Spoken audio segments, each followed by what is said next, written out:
ચોમાસું માથે છે એ પહેલા જ વડોદરામાં છવાયું ખાડા રાજ।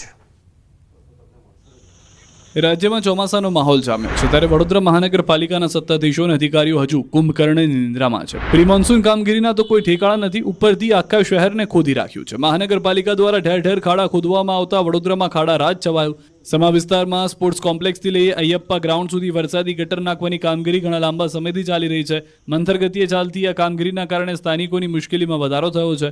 કોન્ટ્રાક્ટરની આળસના કારણે ચોમાસા પહેલા કામ પૂરું નહીં થાય તેમ લાગતું નથી।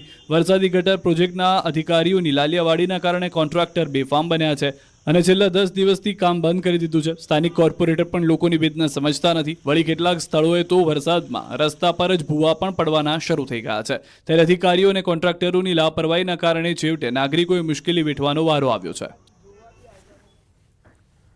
ધોરાજીના રોડ પર ગંદકીનું રાજ, જનતા થઈ ગઈ ત્રસ્ત।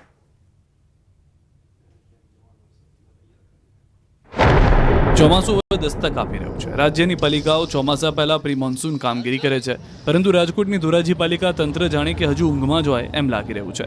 આ દ્રશ્યો જોઈ લો, આ ગટરો વોકળાના દ્રશ્યો જોઈ લો। આ દ્રશ્યો જોઈને તમને લાગશે કે ચોમાસામાં અહીં શું સ્થિતિ ઉદ્ભવી શકે છે। જ્યાં જુઓ ત્યાં ગંદકીનું સામ્રાજ્ય છે। ગટરો કચરાથી ખદબદી રહી છે। ગટરો અને વોકળાની કોઈ જ સાફ સફાઈ કરવામાં આવી નથી। જો ચોમાસામાં ધોધમાર વરસાદ પડે તો આખું ધોરાજી કાદવ કાદવ થઈ જાય છે। તંત્રની નિષ્ઠુર કામગીરીથી ધોરાજીની જનતા પણ ત્રાહિમામ પોકારી ઉઠી છે। બીજી તરફ મચ્છરજન્ય રોગચાળો પણ વકર્યો છે। ધોરાજી પાલિકાના પ્રી મોન્સૂન કામગીરીના દાવા આ દ્રશ્યો જોઈને પોકળ સાબિત થઈ રહ્યા છે। ભૂતકાળમાં પણ ચોમાસામાં પાણી ભરાવાના અનેક દ્રશ્યો સામે આવ્યા છે, પરંતુ પાલિકા ભૂતકાળમાંથી જાણે કોઈ શીખ લેવા નથી માંગતી।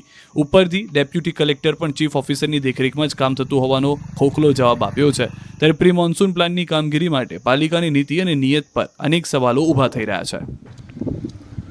રાજકોટનો લોકમેળો વિવાદના ચકડોળે ચડ્યો। નવા 150 ફૂટ રિંગ રોડ પર ખસેડવા કવાયત।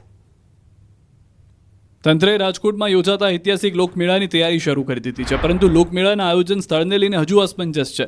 રાજકોટમાં વર્ષોથી રેસકોર્સ ગ્રાઉન્ડમાં યોજાતો જન્માષ્ટમીનો મેળો આ વખતે કદાચ નવા 150 ફૂટ રિંગ રોડ પર ખસેડવાની કવાયત ચાલી રહી છે, કારણ કે દર વર્ષે લોકમેળામાં 15 લાખથી વધુ લોકોની મેદની ઉમટી પડે છે। તેને ધ્યાનમાં રાખીને આ મેળો રેસકોર્સને બદલે નવા 150 ફૂટ રિંગ રોડ ઉપર અટલ સરોવર પાસે 9000 સ્ક્વેર ફૂટ જગ્યામાં શિફ્ટ કરવા માટેની કવાયત વહીવટીતંત્ર દ્વારા શરૂ કરવામાં આવી। આ માટે કલેક્ટર દ્વારા અટલ સરોવર આસપાસની ખાડાવાળી જમીનને સમથળ કરવા માટે ₹12 કરોડની ગ્રાન્ટ રાજ્ય સરકાર પાસે માંગવામાં આવી। જે ગ્રાન્ટ મંજૂર થયા બાદ જમીન સમથળ કરવા માટેની કામગીરી શરૂ થશે અને બાદમાં સૌરાષ્ટ્રનો સુપ્રસિદ્ધ રાજકોટનો લોકમેળો નવા 150 ફૂટ રિંગ રોડ ઉપર યોજાશે। 16 ઓગસ્ટના રોજ જન્માષ્ટમી છે, ત્યારે 14 ઓગસ્ટના રાંધણછઠથી 5 દિવસ સુધી લોકમેળો યોજાશે। આ વખતે મેળામાં રાઇડ્સ અને સ્ટોલ ભાડે રાખવા માટે ફોર્મ ભરવાની પ્રક્રિયા અઠવાડિયામાં જ શરૂ કરી દેવામાં આવશે। હાલ તો રાજકોટ લોકમેળાનું સ્થળ જો અને તો વચ્ચે ચકડોળે ચડ્યું છે।